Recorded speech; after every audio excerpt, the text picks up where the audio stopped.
she's a mountain, then you're an ocean. Hi, everybody. This is Lori, and I am the founder and CEO of a company called Inclusivity, and also the author of a new book, You Can Save the World. In fact, you're the only one who can. And this is our podcast, Inclusivi-TALKS Sustainability. And on our podcast, we talk with all sorts of interesting and fun and inspiring people who are doing things to make the world better, to create a space where all of us can thrive, and to take care of each other and the planet. And today we are really fortunate to have with us Lisa Roberts, whose company is, I'm looking down because I want to make sure I say this right, Boneyappetite. Is that right? Yes. Okay. Yes, Boneyappetites, pet treats, and more. Yes. Boneyappetite, pet treats, and more. So Lisa is here to talk with us about her company and about how she got to where she is. And Lisa, I'd like to start by saying thank you so much for being here. You're welcome. Thank you for having me. I appreciate it. Well, it is our pleasure. And first, I'd just like to ask you to tell us what you're doing right now. So what is it that you're engaged in? So, and then I'll ask you some background questions, but I'd like to start there. Okay. We just launched our company, and we first had to learn how to raise insects because our food for the animals is made out of insects. And I spent 4 years researching. I love it. And I want to talk Go more ahead. about that, but can you just tell us, what is your company? What do you do? Oh, we make pet treats for animals, and mainly dogs. And then we have some for cats coming up, and then for birds and ferrets and guinea pigs. So because they too like insects. A lot of lizards like insects too. Snakes like insects too. But we're concentrating on that, on pets that children keep, because we have a mission about teaching children about how to care for pets. Oh, I like animals. that. So what makes your treats special? Because I know they are. So what is it about them that makes them special? Well, part of our logo, our slogan that we just got trademarked just the other day, is "We are what we eat eats." We spoil our crickets. I have on the website, we have a cute little cartoon that shows our crickets with suitcases coming into our spa, but we spoil our crickets. We keep them clean, very clean environment, and feed them from gardens that we have, that we use no pesticides. So everything is organically done. And it's important to know that that's what goes into the food that your pets are eating. So is the food entirely insect-based? No, most of it is. That's the protein base that we use, Okay. but some have grains in them. Sure. We have one that I had my friends talk me into making bacon bits, but we also have the insects in that as well. Okay. But their dogs seem to really love that, and they do. They like that part. But we're trying to go more with the insects more than anything else. So That's your the protein, basis. instead of beef, Yeah. instead of chicken, instead of pork, you use insects. And why did you decide to do that? Well, the greenhouse gases, we're all familiar with that, and the emission from insects is less. I was looking at something, giving my beagle who had allergies, and this was 10 years ago.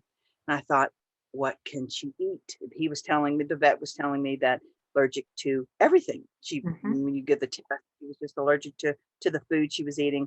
So I started looking up, what could she eat that's good for her, that has the protein that could possibly help with this? So I started getting the insects and doing my own flour, because that's what we do. We have a grist mill, and we grist. And I would also wanted to say for the people listening and watching, is that we are very humane with our insects. They're at the very end of their life cycle, and we slowly put them to sleep with temperatures, low temperatures. So we grist mill them, and Peaches got a lot better, starting to eat treats made from insects. So I thought, well, you know what?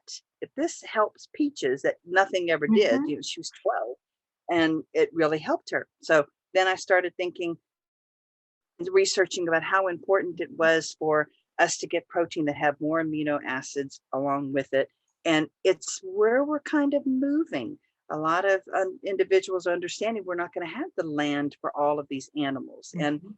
I'm a big animal lover too. And now I'm starting to love insects. So my husband said, Sure. great. So, So am I right in that insects are literally packed with protein? yes, more than beef. Yeah. And in some instances, more than y'all say salmon. I say salmon, but more than salmon. Yes. Okay. Yes.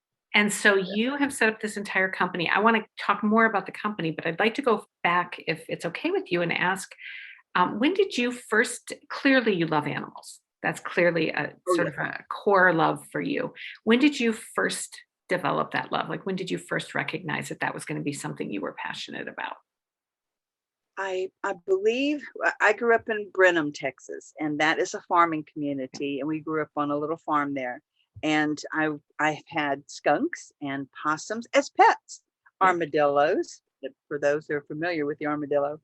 Um, and I've always loved animals, and watching them and listening to them and knowing how they affect our environment and how I affect their environment as Mhm. well. So when I end up getting a business degree, and I started teaching and started working with private schools Mhm. and teaching children about animals. And when you do that, it opens up their eyes and their world and their mind. They're more apt to learn listening about animals and watching animals than they are humans. So it worked in those instances. So that's where I first became in love with animals when I was a child. Mhm.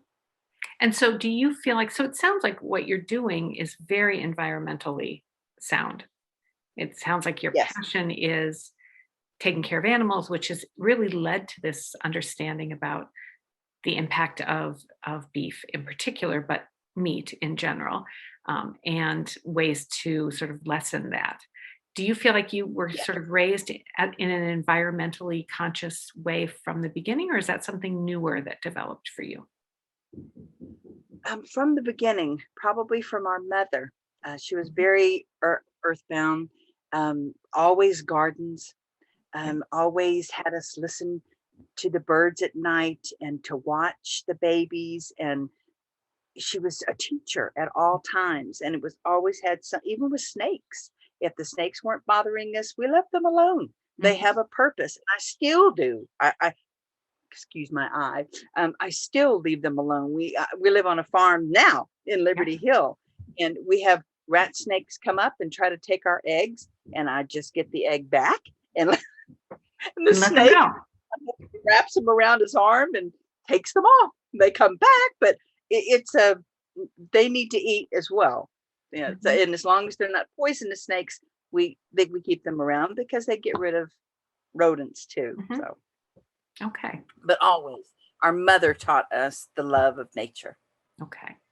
And She did. so this was something that was sort of embedded in you. And do you feel like, I know that for me, I feel like one of the best ways to teach people to love the earth and to teach them to care is to make sure they're spending time outside, just to pause Yes, and look and pay attention. And it sounds like your mom really instilled that in you.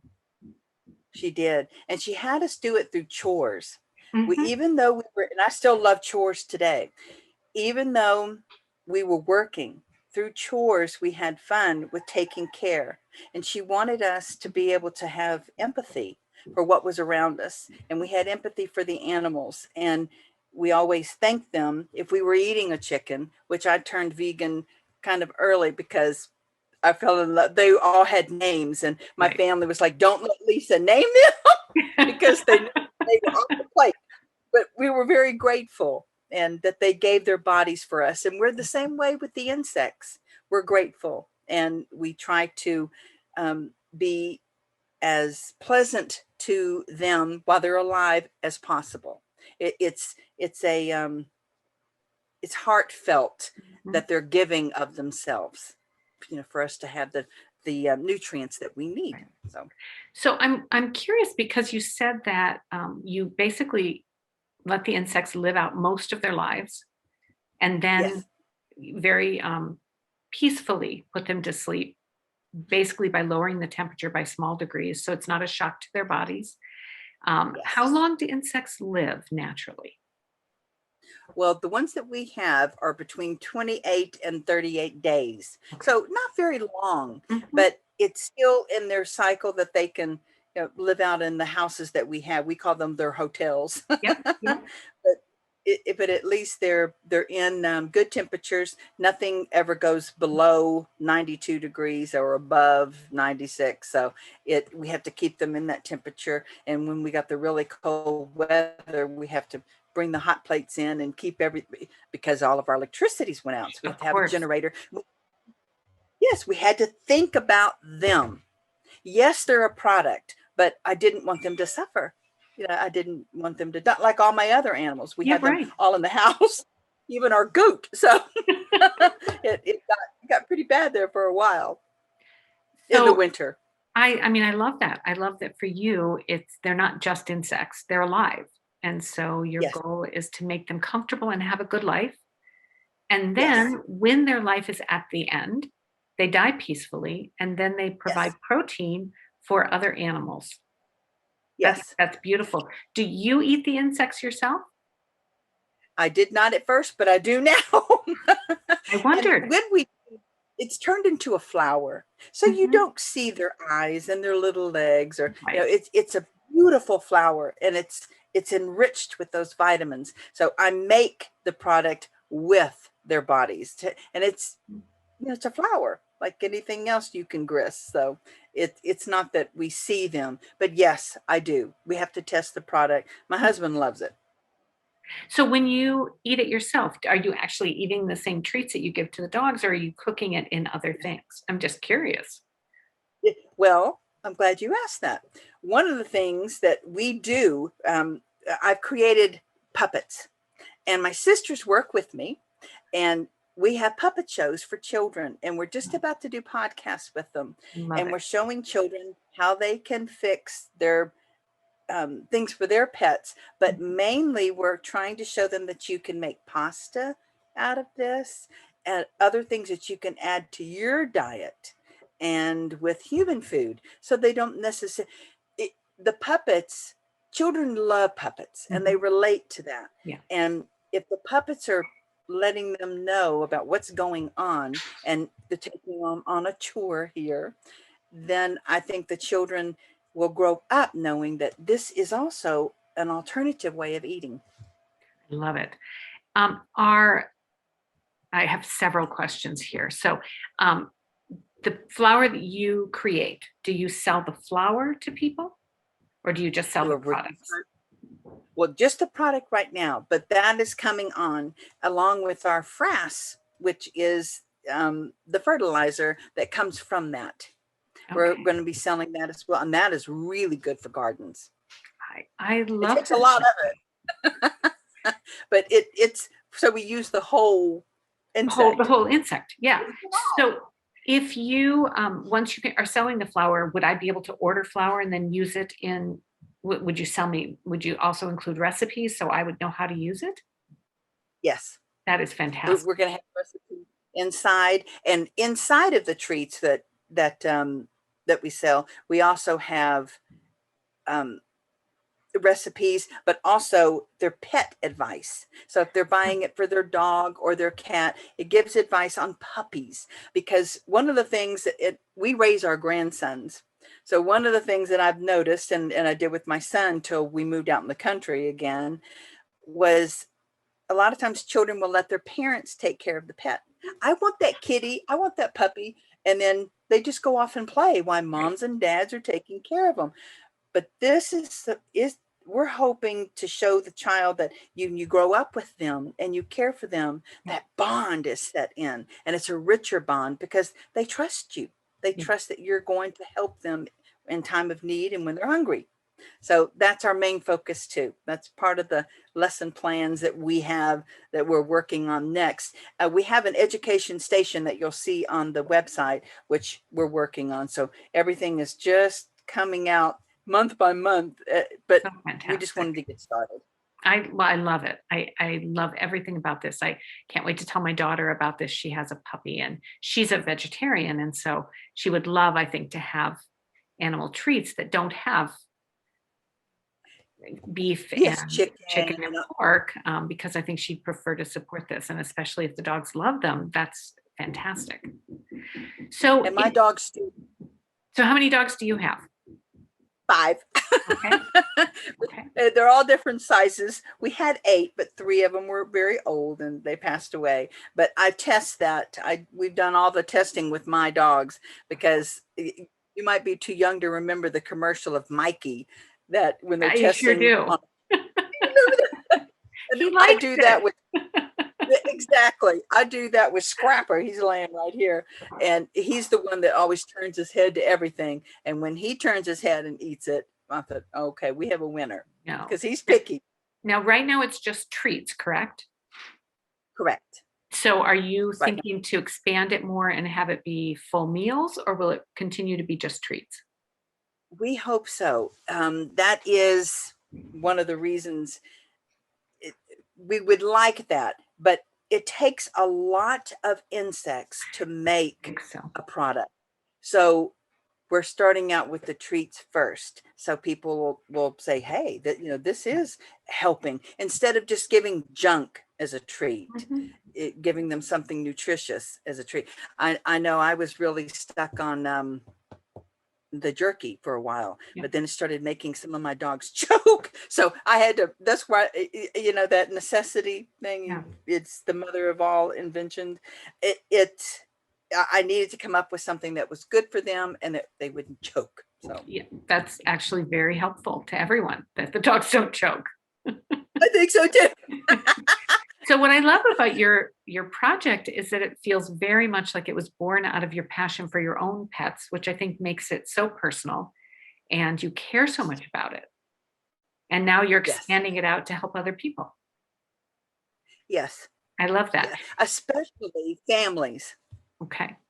Now, when you were teaching and you were teaching about pets and animals to children, what was one of your favorite lesson plans? Like if you had to say one of the things I most wanted to teach the kids, what would it be? This had to do with more of plants than it did with It's with okay. the animals. Of We course, love animals. plants. We had some ivy, and the children. A lot of times, people will just step on things and not watch what they're made of. And we took some ivy and split it apart and then put it in water. And then when the children know that there's a connection to the mother plant, and then we talked about people, about all being connected like that. We take from each other, but yet we're all from that same mother plant. And the children, a light went on with that lesson plan. I'm trying to think of about animals. With the puppets, they really come alive with the animal puppets. We have Leopard Girl, she's our major puppet. And then we have Zyman, he's the cricket, the master cricket, and he's from England. So the children get a kick out of his accent. My sister has a really good way with accents. Then we have Millie, she's the mealworm. And then we have Majiko, he's a hoe. He lives on the farm, but he has this mustache, and they relate to their lessons of what they're learning on the farm. I love that. They really like the puppets. I think that's fantastic. So you are in the midst of this. What's your overriding plan? Like when you look ahead, what do you want this to look like? What we want it to look like is to have a house for the crickets, a larger with a larger barn, then one for mealworms, and then one for grub worms. Those 3. We want our podcast to be to where we have visitors come in and talk about their experiences when they were children, what pets meant to them. We have a local vet that's going to come in and talk. His name is Vet Trampus, and he's that sounds like a Texas name, doesn't it? And talk to children about needs of their animals, and they can ask questions too.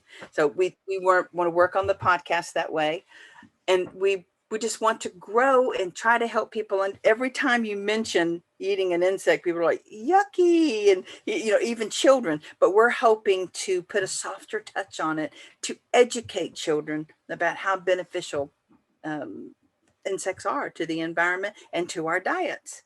Right. And there's a lot of people in the world that eat insects on a daily basis in other parts of the world.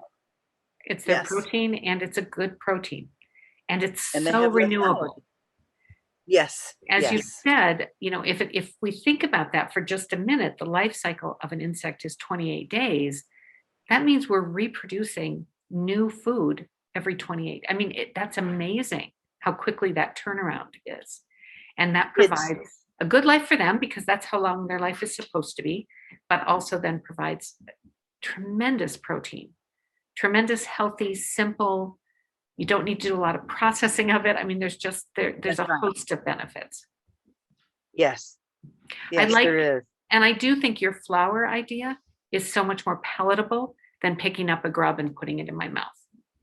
So I'm thinking that the flour that you're making, I'm thinking, okay, I could do that, because my first thought about insects is, ew, I don't want to put that in my mouth. To put it in my mouth as flour baked into something, that seems doable. I think so really too. Nice way to add some protein. Yes, I think so too. And that's the reason we kind of came up with the flour. I know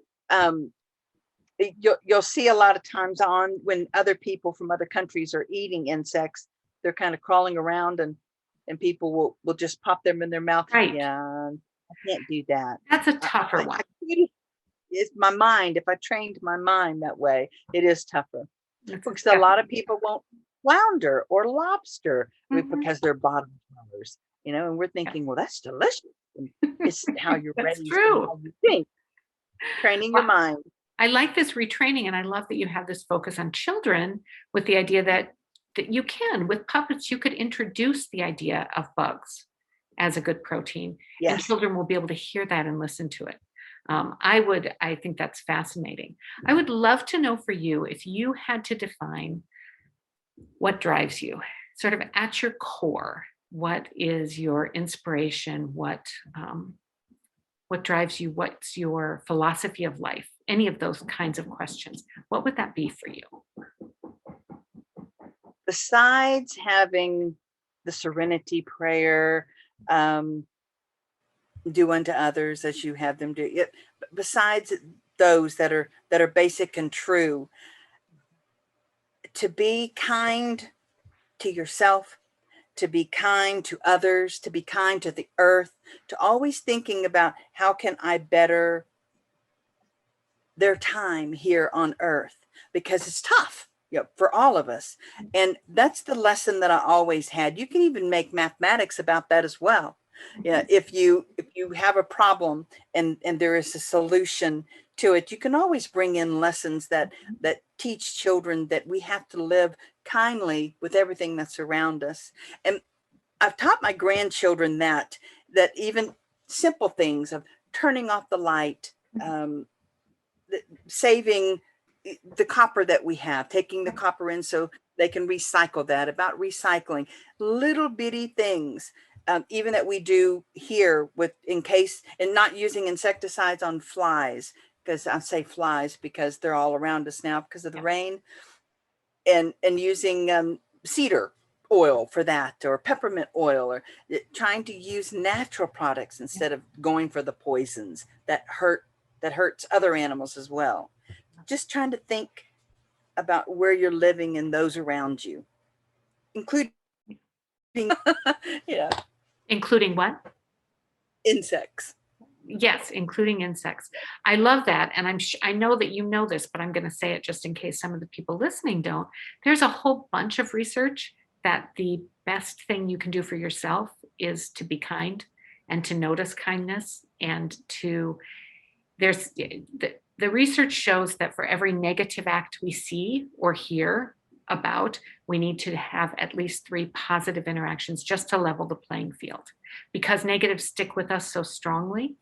And so that idea of being kind and noticing kindness and being kind to everything around us changes it. It changes everything. It throws the whole thing up in the air and falls back down in this much more beautiful pattern where we can stick up for each other and we don't attack each other, and we do want equity and goodness, and we want everyone to have a chance, and we want people to be listened to and respected and cared for. And I think it all starts with kindness. It starts with that core belief of it is my responsibility as a human to take care of That's myself right. and to take care of you and to take care of the world. That's And right. that sounds I like that agree. is your core philosophy. Yes. And I love Yes, it is, Lori. I agree with you. it. So I agree. if you, oh, go ahead. I'm sorry. No, I was just thinking you were talking about, I know in a classroom, Mhm. a lot of times if you would say to a child, if they were running and you get upset and you say, stop running, they continue to run. It doesn't help. It makes everyone feel nervous that you're yelling. But if you say nicely and kindly, please walk, it changes the whole mood. And that's in everything. You say it kindly. You tell them what you want them to do, but you say it kindly, and you get everybody's attention, and no one is upset. There's no angst in the room. And that's in everything we do. Yeah, Business to everything. to everything. Lisa, are you still Politics. teaching? Are you still No, teaching? only with this. Yes. Well, and Only I with think both. I'm glad you're still teaching with this, because obviously I can't imagine that you were not a wonderful teacher. I think that your students were very, very lucky to have you. So I'm thankful that you did that for a while. And I'm thankful that you and your sister are going to continue that with the puppets, which is such a wonderful way to teach. Lisa, if you had a piece of advice for someone coming up, and particularly I'd like you to focus on, if you had a piece of advice for someone coming up who's trying to start a business, and particularly a business that has sort of an eco-friendly spin on it, and it's really kind of a niche business. It's something specific and unusual, like yours, an insect-based, pet treat business is unusual. It maybe Yeah. shouldn't be because it's fantastic, but it is unusual. So what advice would you give to someone who's coming up and thinking about that? If they research it and find that the research says that's behind you, yes, this is true. Yes, this is positive. Yes, this will work. Don't give up. I've had so many naysayers, and I just slowly, and it's taken 4 years, probably a little longer, and just keep going, one foot in front of the other. And I've had adversity all during that time. And just when I thought, I can't do this, I can't do this. And then you wake up the next morning and you think, I have to do this. It has to be a passion, and it has to be something that you love. Because if you don't like doing it, don't do it. You're going to burn out. And if it's something that someone had to talk you into, don't do it. But if you're starting the business because you absolutely love it and you know there's a need for it and you can make a niche out of it, do it. But just don't give up, because there's all kinds of naysayers and people that will even try to protect you. And if they think they're telling you the right thing, oh, honey, don't do this. You're so good at this. But if it's not in your heart, you're not going to be happy. Yeah. Not going to be happy. And this to me takes everything that I've done in my lifetime, what I've worked for all in my life. And I'm come here to this point. And it's what I love, the children, the pets, the animals, the environment. It's everything inclusive. And if they can find that, run with it. Yeah. And don't let anyone talk you out of it. But they can do it. I love that. I love that advice. And I love your passion. And I respect it so much. And I especially respect your vision for the business. I know you were probably told by people, keep it very simple, keep it very simple. Don't add anything else. Just do one thing and just that's all you do. And the truth is that I think when you're mission based, like you are, like I am, it's not one thing. It's the podcast and the lessons and the treats and maybe the flower for humans as you grow. So it's bigger than the treats. The treats It are a is. central piece of it, but it's bigger than that. It's a Yes. whole story. And I think that's what makes it Yes. so beautiful, because it is all so connected. And I think that harkens back to your saying we're all connected, that, we're all from the same Yes. roots. And I think that makes this even more clear and beautiful and interesting. So I appreciate Thank that very much.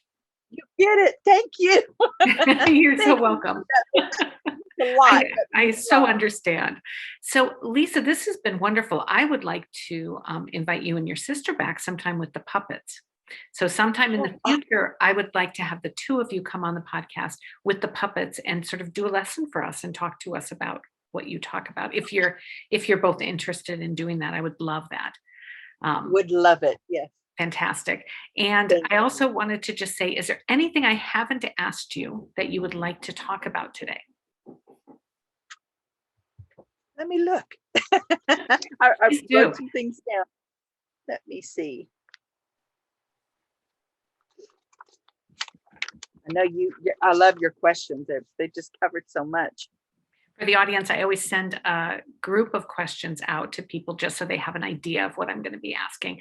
But I don't always follow the questions because sometimes there are other lines that come along from the conversation and the flow of the conversation. So I like to give people a chance to say, wait a second, you didn't talk about this, and I really wanted to. So No, they're brilliant. And you got the essence, the heart of what we're about. So I appreciate that very much, very much. It's important. And there's a big heart there to get. I think so too. We saw some things that were needed with the community as a whole, especially with families, with animals, trying to teach the children first, because they're the ones that are going to be growing into the next generation. We have to teach them about how to be responsible for that little life and how that little life will get back to you. And how are they going to learn it if they don't do it? If moms and dads and grandpas and grandmas are doing for them, they'll never learn. But that's in anything. That's in anything. Absolutely. Well, and Lisa, that's something I do want to just say again, that for you, and this is, I think, something that makes you quite unique, is that your story isn't just that we're creating treats. Your story is we're creating treats, and our goal is to have children learn about this and to really engage children. So these are treats that we want parents to buy and their children to give to the animals. And we want the children to be engaged in saying to their parents, these are the treats we want. And here's why, Mom, because bugs are really, really available. And they're really high in protein. And our little kitty Bella is going to benefit from these treats. So I think that that's a unique approach to doing this, and so beautifully ties in with your educational background. Thank you. I think so too. Yeah. So besides that emphasis, which I think is really important, anything else that we didn't talk about that you'd like to hit on today? No, not that I can. We're still working on the website. If they would like to go to Boneyappetite.com or mimiscountryporch.com, and they'll see on Mimi's Country Porch, they're made at Mimi's Country Porch. Okay. And that's where it all began, was on Mimi's Country Porch. I'm Mimi, so that's what my grandson's called. Well, that's perfect. And I will make sure that we post both those links when we post the podcast. So I just want to end, like I always end with people, in asking you to tell us a story. And I preface this by saying the story doesn't have to be about anything we've talked about. It doesn't have to have a lesson. It can, but it doesn't have to. We've had stories all the way from frying an egg on the sidewalk to literally a spiritual awakening by the side of the road. So we have had just a huge range of beautiful stories. The only requirement is that when you tell it, it feels like yours. So it feels like it's a piece of you and a piece of your history. So do you have a story you could tell us? Yes, it has to do with bees.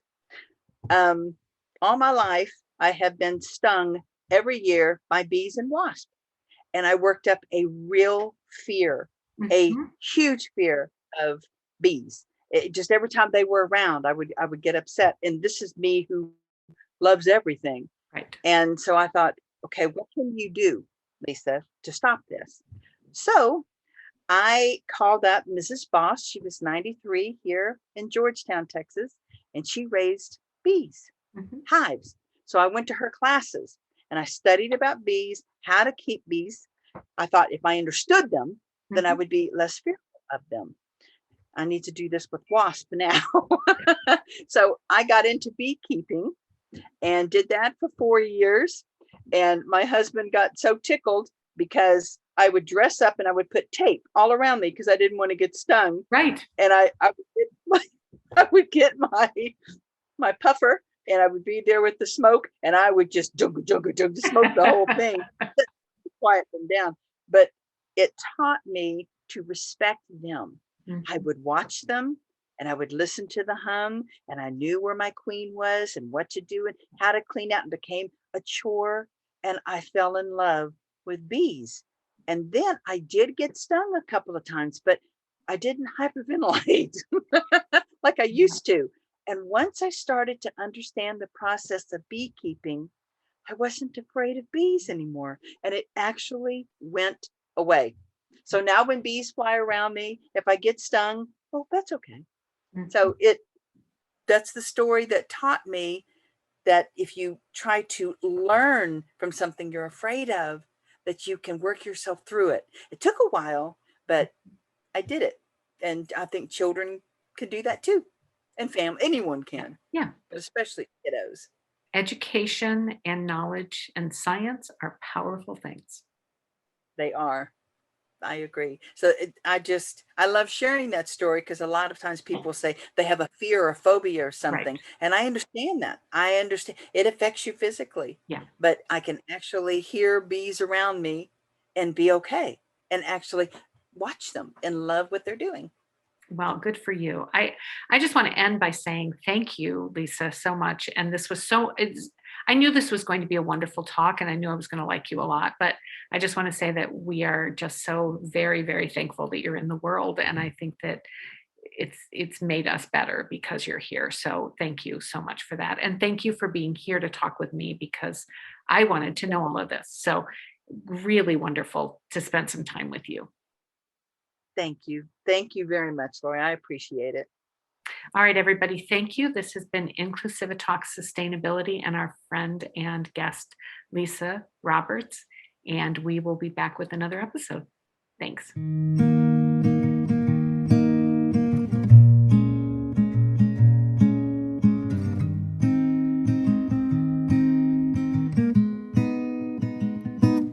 If she's a